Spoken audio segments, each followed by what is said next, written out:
Bonjour, bienvenue dans ce nouvel épisode du podcast. Aujourd'hui, on va parler de ma philosophie, mon approche un peu souvent. J'en parle beaucoup, ça revient assez souvent, j'imagine, dans mes podcasts. Et j'avais envie de vraiment me plonger dans les raisons pour lesquelles c'est la meilleure approche, à mon avis, pour nous autres millennials, surbookés, qui n'avons pas beaucoup de temps et qui avons du mal à nous motiver à faire du sport, alors qu'on sait très bien que bouger plus, ça résoudrait beaucoup de nos problèmes physiques et mentaux.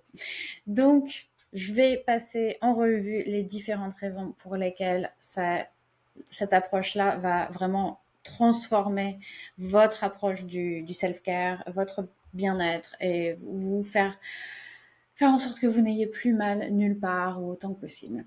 Donc, déjà, première chose, c'est que c'est vachement plus facile. Alors déjà, première chose, qu'est-ce que ça veut dire un peu souvent? Ça veut dire que on fait, au lieu de faire une séance de yoga, de sport, de quoi que ce soit, intensive une fois de temps en temps, on en fait un tout petit peu chaque jour. Chaque jour ou tous les 2 jours, enfin bon, on en fait un petit peu. On casse des séances. J'aime bien partir du principe de 10-15 minutes. Ça marche avec la plupart de mes clients, 10-15 minutes. Pour certains, c'est 5 et ça va très bien aussi. 5 minutes, mais voilà, entre 5 et 30 minutes, on va dire en gros, tous les jours, 3 fois par semaine, quelque chose comme ça.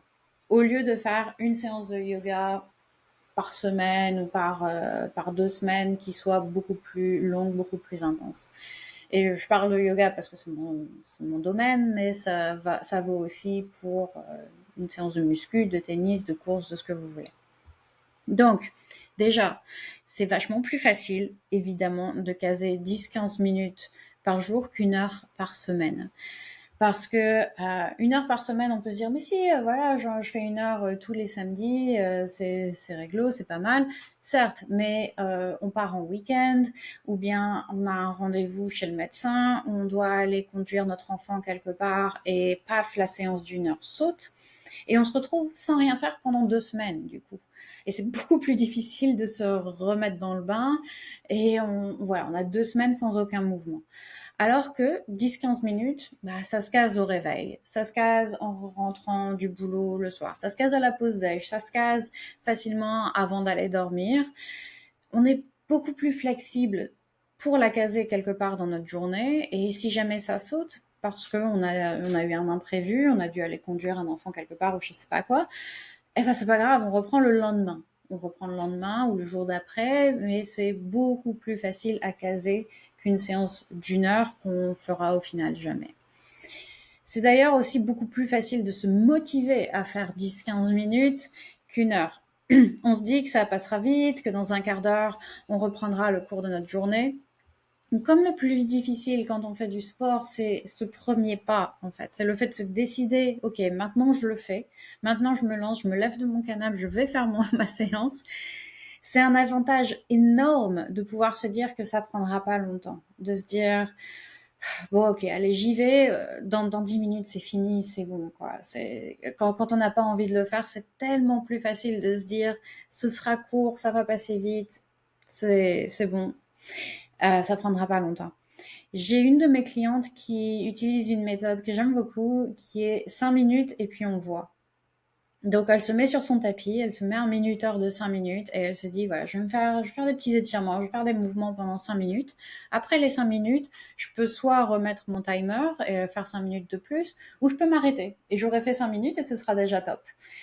Et la plupart du temps, elle a envie de continuer après les 5 minutes parce que ça passe super vite en fait, 5 minutes. Et elle se rend compte que ça lui fait du bien de bouger, de s'étirer, donc elle va remettre son timer 2, 3, 4 fois. Et au final, elle se fait une vraie longue séance, alors que elle s'était dit au début aussi, bah si je fais que 5 minutes, ça me va.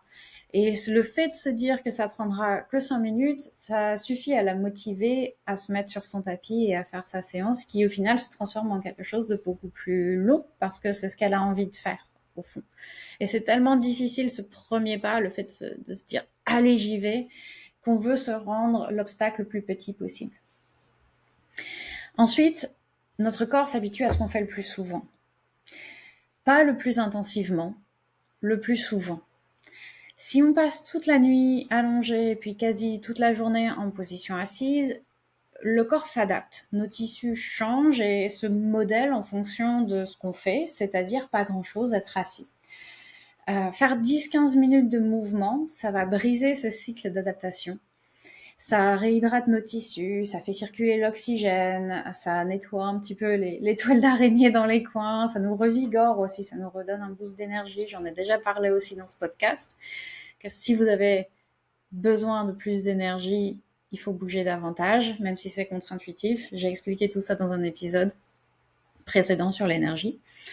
Alors que si on attend 6 jours et demi entre 2 séances d'1 heure de yoga, les adaptations ont beaucoup plus de temps pour se faire, pour s'installer, et nous, on a beaucoup plus l'occasion de perdre notre mobilité. Ça va être beaucoup plus difficile dans cette séance pourtant intensive d'aller dans tous les coins et de défaire toutes les adaptations qui se sont faites de notre corps en position assise pendant les 6 jours et demi, toutes ces heures où on n'a pas bougé, que si on en faisait un petit peu chaque jour et qu'on nettoyait, qu'on faisait un petit passage un petit peu chaque jour. J'ai une analogie qui me vient en tête, c'est le fait de nettoyer son appart. Si vous nettoyez un petit peu derrière vous tous les jours, vous débarrassez la table, vous faites la vaisselle, tout ça, votre appart aura l'air beaucoup plus propre et sera en bien meilleur état que si vous faites qu'une séance d'1 heure de nettoyage tous les samedis ou toutes les 2 semaines parce que le samedi dernier vous n'étiez pas chez vous. Voilà, normal. Et c'est aussi beaucoup plus facile de faire quelque chose tous les jours qu'une fois de temps en temps. C'est contre-intuitif, mais c'est le principe même de la routine, et c'est comme ça qu'on forme des routines. Quand on fait 10 minutes de mouvement tous les matins au réveil, ça devient une partie intégrante de notre routine matinale, en fait, au même titre que de prendre sa douche ou de boire son café, se brosser les dents. Si on brise cette régularité une fois pour une raison quelconque, on y revient assez facilement parce que c'est dans notre routine, c'est forgé, on fait ça tous les matins, on fait les choses dans un certain ordre, on se lève, on va aux toilettes, on fait ces 10 minutes de yoga, on va se brosser les dents, on se prépare son café, et puis pouf, voilà, on a notre routine bien installée.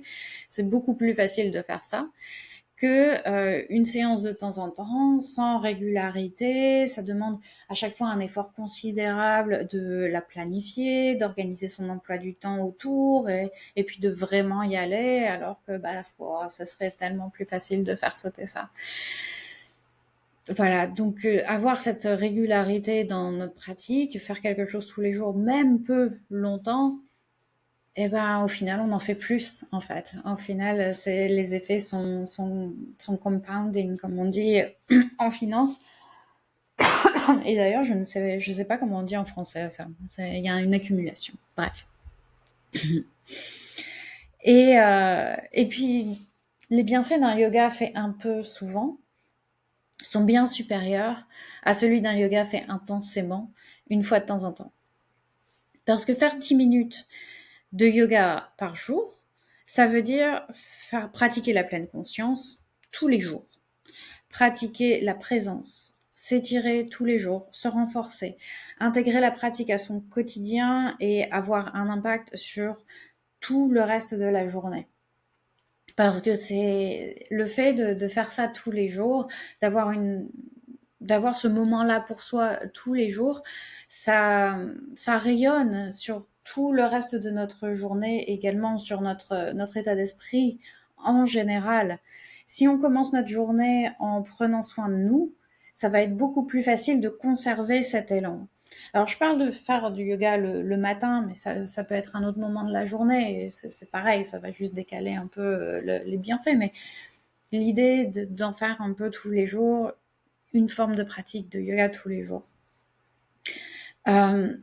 Un de mes clients l'a très bien dit, et je vais d'ailleurs le citer. C'est un client qui me parlait en anglais, mais je suis traductrice de formation. Un de mes clients l'a très bien dit. Je vais citer le message qu'il m'avait envoyé. Tous les jours, c'est la première chose que je fais, et ça me fait un bien fou. Commencer la journée avec du mouvement m'encourage à bouger plus le reste de la journée. Et comme c'est quelque chose que je fais simplement sans devoir y réfléchir, ça fait qu'il est plus probable que je fasse d'autres choses qui me font du bien ensuite, comme passer 1 heure à marcher ou courir dans la nature. Je ne sais pas pourquoi, mais ça me donne aussi souvent envie de prendre un moment pour méditer pendant la journée. Du coup, ça me rend plus présent et moins réactif. Alors, si c'est pas une illustration merveilleuse de ce que je viens de dire, je ne sais pas ce que c'est. Donc voilà, donc, pour toutes ces raisons, le yoga un peu souvent, la pratique un peu souvent, c'est 1000 fois supérieur à quelque chose qu'on fait de façon intense, peu régulièrement ou voilà, moins régulièrement. Alors j'espère t'avoir convaincu. N'hésite pas à me dire ce que t'en penses. Quel genre de pratique et de rythme de pratique tu préfères? Et si tu aimerais établir ce genre de routine, ça se passe sur yogawithclem.com. Le lien est dans la description. Il y a une offre découverte dans la partie débuter le yoga. N'hésite pas à aller voir, à télécharger les ressources et j'y ai mis plein de ressources gratuites aussi pour commencer, pour bien se lancer. Et si tu veux mon soutien plus direct, l'offre de découverte est à toi. Voilà. Rendez-vous dans la description pour tous les liens et à très bientôt. Bye bye.